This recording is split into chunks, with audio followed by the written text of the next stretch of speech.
Welcome back to OpenLine. I'm Olivia Michael. Thank you for joining us here on this Monday night. We're here with Dr. Thomas Schwartz, Professor of International Policy at Vanderbilt University.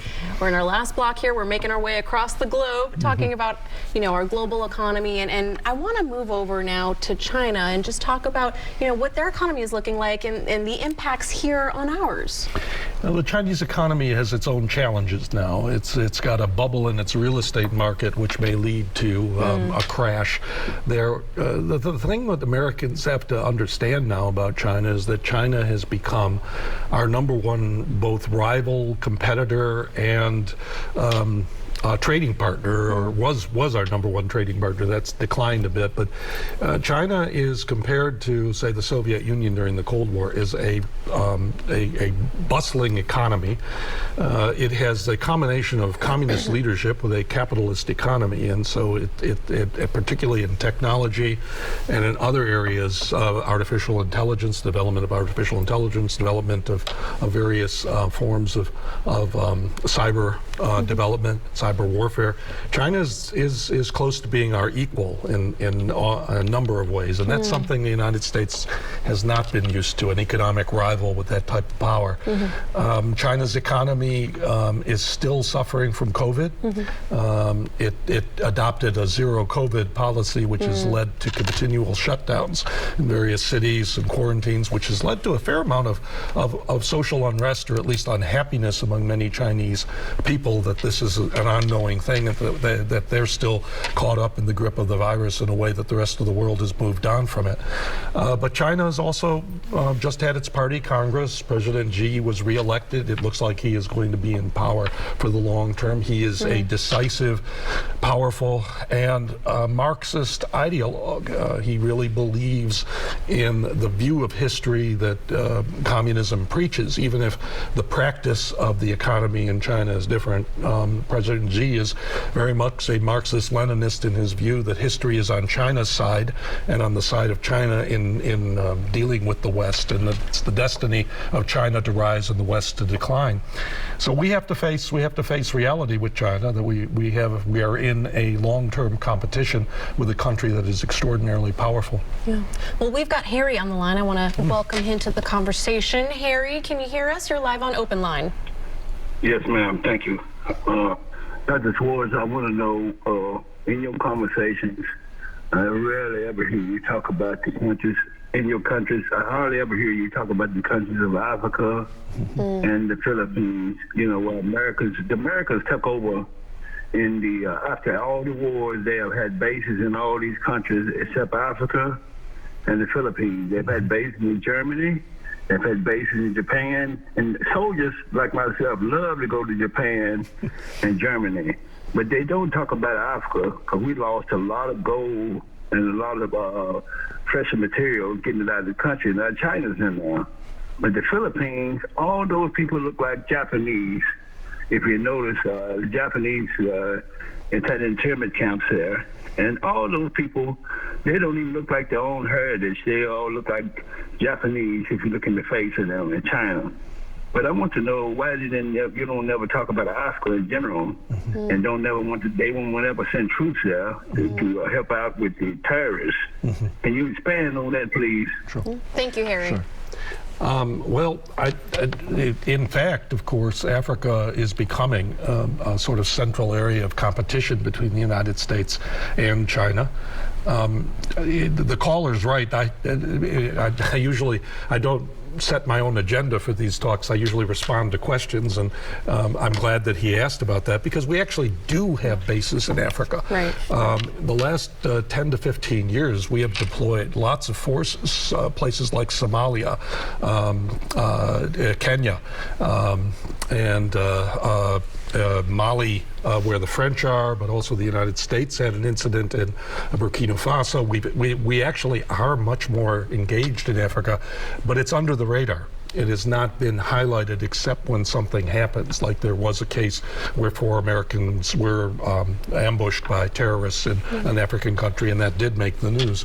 But we're actually very engaged there, and the caller's correct that China has actually made a big push to get into Africa, and there is this ongoing issue of whether the United States should try to be more engaged in Africa to try to rival China and establish more links. But we have, as a part of the war on terror, the United States did end up having an African command that does have lots of, we have deployed a lot of special forces in Africa. The Philippines is a different case because, of course, it was a colony of the United States, and the United States had bases there for a number of years.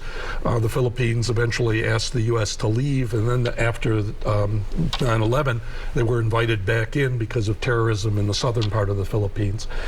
So, in fact, the United States military is fairly global. The main parts of our forces are Germany and Japan. Those are the larger commitments. But in fact, we have fairly special forces all over the globe. Yeah. And just to respond to Harry real quick, we're bound by the topics that we ask Dr. Schwartz to join us on the show for, although, of course, you're an encyclopedia of knowledge, so I'm not surprised you handled that so well. But you did make an interesting comment that I wanted to ask you about, which was that China is interested in moving into Africa. Yes. Talk to me about that. What do they see? China has developed what's called the Belt and Road Initiative, and China is determined to develop its economy, to seek out new sources for raw materials, for markets. And Chinese investment's been very active in promoting investment and infrastructure projects in Africa and in other countries in its near region, Central Asia, also in the Middle East and other places. So that this is part of what I was trying to get at, namely that China is, as a rival to the United States, an extraordinarily active and economically powerful one that is concerned and is determined to spread its wings and to connect its economy to parts of the world like Africa and the Middle East. Yeah, and we just want to remind viewers, like Harry, you can go ahead and call in. That number is 615-737-7587. Only have a few minutes left on the show, so if you have a question, now's the time to ask. But, you know, we talked about China, and earlier in the conversation we talked about inflation and how countries across the globe are feeling the effects of inflation, and we use the R word, a possible recession. You know, you mentioned that there was the zero COVID policy in China. Certainly they're having their own supply chain issues. What's the status of their economy right now? It looks like growth has slowed. This is something that's important in that, in part, the regime is very much focused on high levels of economic growth as a part of its legitimacy with the Chinese people. That basically the argument that the regime makes is you stay out of politics, you people, and we will provide you economic growth and stability. Now they have faced, both in the COVID crisis and this other issue of slower rates of growth, they're facing this issue of how to continue. They have a large population to employ. Economic growth has allowed living standards in China to improve enormously over the last 30 years. So this is a complication for them. I don't think it's a crisis in any real sense yet. The Chinese economy will have bumps along the way and will have concerns, but it's still a very powerful economy, and of course it's also now under a leader who wants to restore China's position in the region. He's threatened Taiwan. He's talked about expanding Chinese military power in the area. So in that sense, I think the Chinese economy can sustain this, and the real question is whether China will actually move in an aggressive way against American interests. We have a little less than 2 minutes, but I didn't want to end the conversation without talking about North Korea. Your concerns right now? Well, North Korea seems to have decided to move very quickly toward a ballistic missile program, and even missiles that can hit the United States. There's not a great deal the United States can do about this. The sanctions are in place. Kim Jong-un has decided to move ahead with this. He does not seem to be deterred by any of the sanctions or restrictions that exist on North Korea. North Korea is fairly self-contained. It does not seem as though there was a moment of hope there in the Trump Trump administration when there were negotiations and the rest. That seems to have been completely reversed. North Korea seems determined now to be a full-fledged nuclear power, and the United States is going to have to cope with that, and that's going to be a major challenge. Hopefully, North Korea having nuclear weapons will not lead them to think about using them, but that is certainly not what American policymakers had hoped for. Yeah, and do you think that the change in the presidential administration, had any kind of effect on that? Only to the extent that the Biden administration has been much less interested in North Korea than, for example, with Iran, where it's really been engaged in trying to get a nuclear agreement there. Because Trump was so identified with North Korea, I think Biden's people wanted to move away from dealing directly with it, and the North Koreans have shown that they don't like being neglected. They like to be the center of attention, and so they periodically send missiles off, and this last one was a particularly impressive missile that at least some analysts think could have reached the United States. Yeah, 30 seconds left, but why do you think it's particularly impressive? Just because of the range now that they seem to be having in their missile program, that their missile program seemed to have some technical issues earlier on, maybe some sabotage by the United States and others in covert ways, but now it seems like the program is up and running in a full blast, and that they are going to be a nuclear armed and capable country in the near future. Wow. As if we don't have enough problems going on in the world right now. Yeah.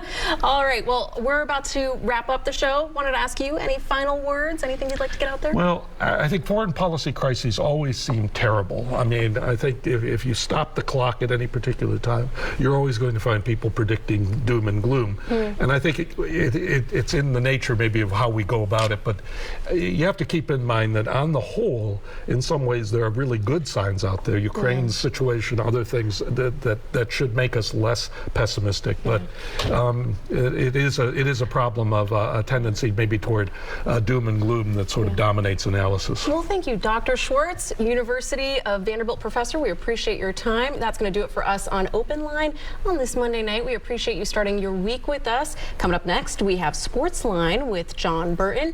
That'll be right after this, but thank you for watching, and we wish you all a great rest of your week and a happy Thanksgiving.